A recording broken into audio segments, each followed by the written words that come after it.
Today we're talking about the anatomy of pottery. And yeah, it's called anatomy.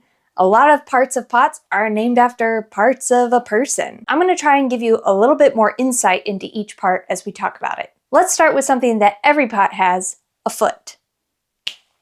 The foot is just the bottom of the pot, the part that it stands on. But one thing that often happens is beginner potters forget to think about the foot at all. After all, it's on the bottom, who's going to see it? But you'll definitely be looking at it when it starts scratching up the surface you set it on.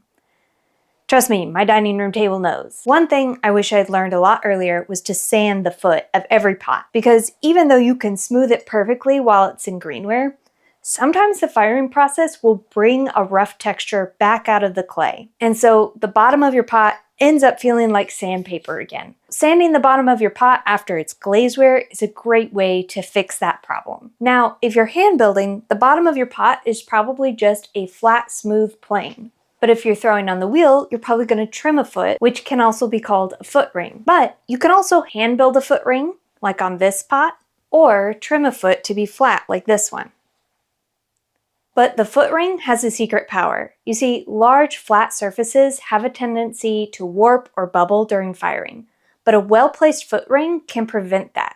That's why foot rings are especially important on dishes like plates and platters that have especially big, flat areas. In fact, you may have even seen double or triple foot rings on larger plates or platters. But flat and foot ring are not your only options. You can get as creative as you want. Some potters will put multiple feet on their pots, but this can get tricky. If you use 3 feet, your pot's guaranteed to always stand without rocking. But once you get into 4 or more points of contact, you have more likelihood that your pot may end up rocking, wobbling if one of the legs is shorter than the other.